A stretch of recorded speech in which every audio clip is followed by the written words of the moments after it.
What's going on, Lakers fans? Welcome into the Lakers Report. My name is Patrick Siepman, and coming up on today's show, I just want to hop up here, chop it up with you guys around two players that could be heading to Los Angeles this offseason, that being Darius Garland and Zach LaVine, as there has been some pretty strong connections over the past couple of days about those two joining the Lake Show. But we are going to start off with Zach LaVine on today's show, as if you guys have not seen this. So Bronny James had his private workout yesterday, and it was in Los Angeles. And, you saw members like LeBron, Anthony Davis, Rob Pelinka, guys that we, would have expected to be there.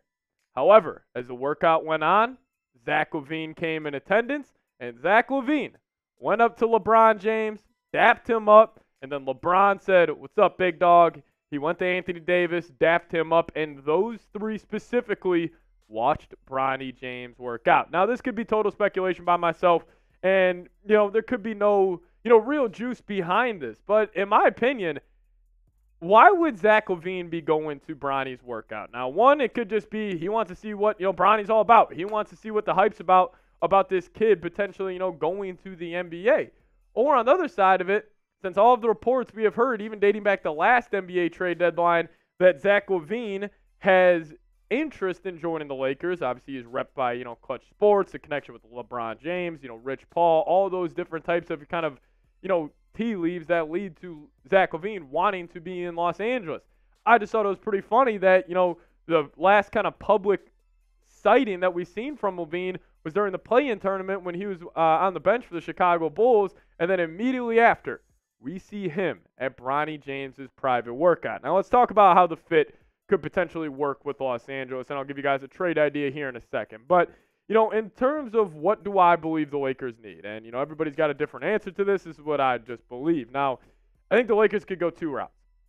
I think definitely they need to get a better perimeter scorer. They need somebody that is better than D'Lo and Austin Reaves at shooting over the top of the defense, because we know what Anthony Davis is going to bring, not only, as being that strong rim presence and just putting pressure on the rim, but what he is defensively as such a game wrecker, especially when he is at drop coverage. I mean, most NBA teams run that nowadays, and, it's just a pretty basic, brand of defense. But AD is so good at it because he can take a step back, protect the rim, but he's also so long enough and so athletic enough to guard, a pull-up jump shot. And then obviously what LeBron does offensively, he's never really been like his calling card to beat a team over the top.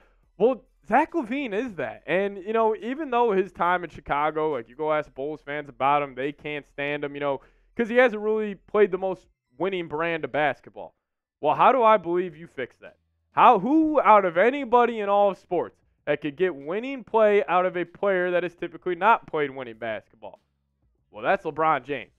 And LeBron James, I believe, if he was paired up with Zach LaVine, Anthony Davis, he would be able to figure it out. Now, how could the Lakers get him? Because LaVine, his cap hit this upcoming year is $43 million, so you're going to need to match that salary. Oh, the Lakers have a lot of expendable contracts. D'Lo's at 17, got even a guy like Jared Vanderbilt at 13. You could throw in a Gabe Vincent, and that's really thinking it's where it's going to go.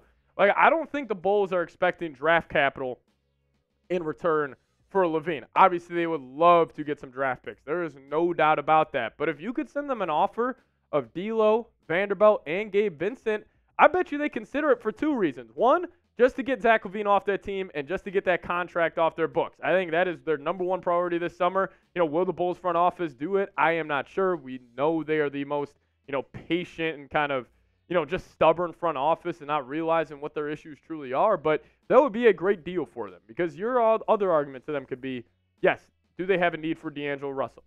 No. They have Kobe White. They have Ayo Dosunmu. They already have guards they like. But if you look back at the Drew Holiday trade last year, when he originally went to when he was with the Portland Trailblazers after going to the Bucks, everybody was like, why would Portland take Drew Holiday? There's no reason for that. What did they do? They flipped him to the Boston Celtics, and then the Portland was able to get a haul back. I could see the Lakers presenting that to the Bulls. Be like, yes, we understand you don't have an issue with D'Angelo Russell, but this helps us match contracts. And then you could take D'Lo, and then you could flip him to another team. But, more on LaVine, like, he is no doubt still an elite three-level scorer. He did have his worst year with the Bulls this past season, but he got off to a slow start, and then he obviously was dealing with injuries. And I just felt like that Bulls team wasn't the best, constructed roster. Like, none of their play styles really fit. Like, the big three of LaVine, DeRozan, and Vooch, like, are those three really, the best at complementing each other games? Probably not. But having an elite scorer like that next to LeBron James where he doesn't have to carry the load offensively, like, personally, for me, if I would want to see Zach LaVine succeed, it would be at a place like Los Angeles where they have better defensive players around him to help him kind of mask his inefficiencies.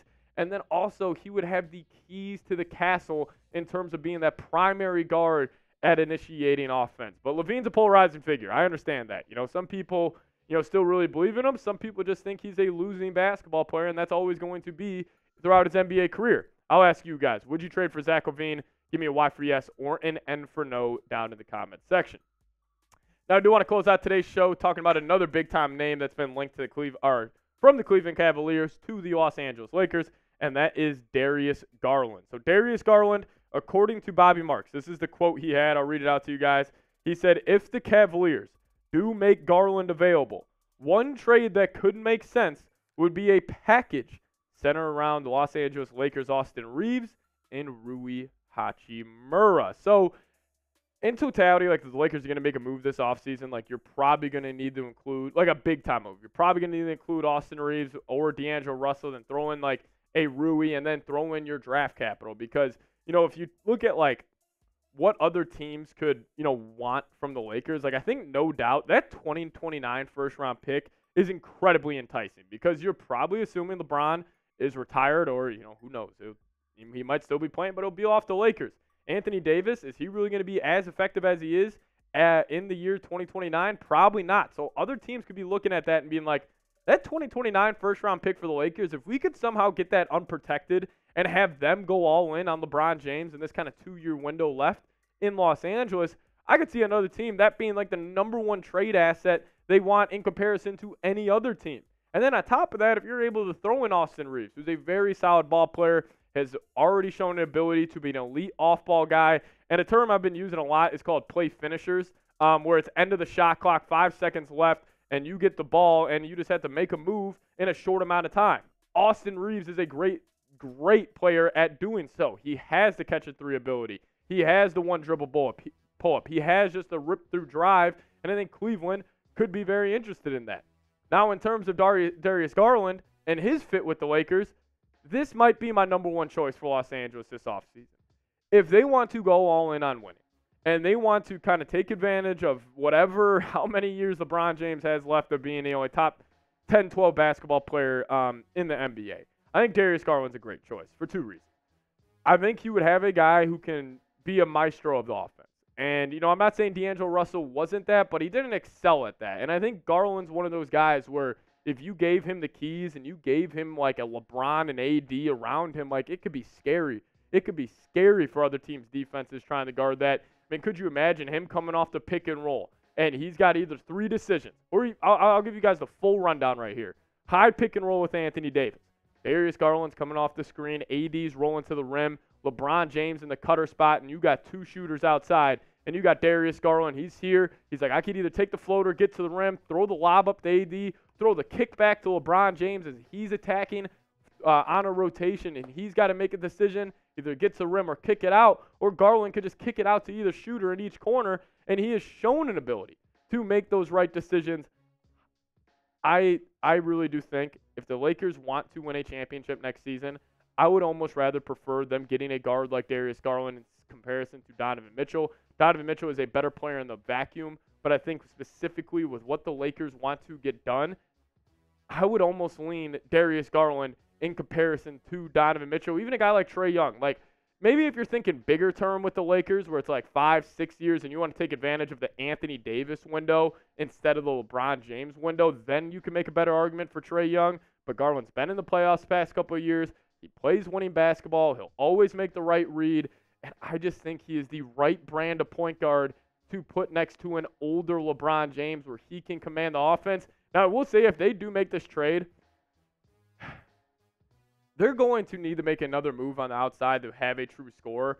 And, ideally, if the Lakers were going to have this go down, like, I would rather have it be D'Angelo Russell thrown in that deal. So then you could have, if you ran out Darius Garland, Austin Reaves, LeBron, whatever big you want next to AD. Like, that's a pretty damn good lineup. And then you would have to have, some moves off the bench that would, make them a better unit. But I just think Darius Garland's that guy, and I think he would fit in really, really well with what the Lakers like to do. But, hey, I want to give you guys updates around Darius Garland and Zach LaVine. Sorry for no graphics today. Pretty busy day here at the Chat Sports Studios, but still want to get a Lakers video up for you Lakers fans. So make sure you guys are subscribed to the channel. Thank you guys so much for watching, as always.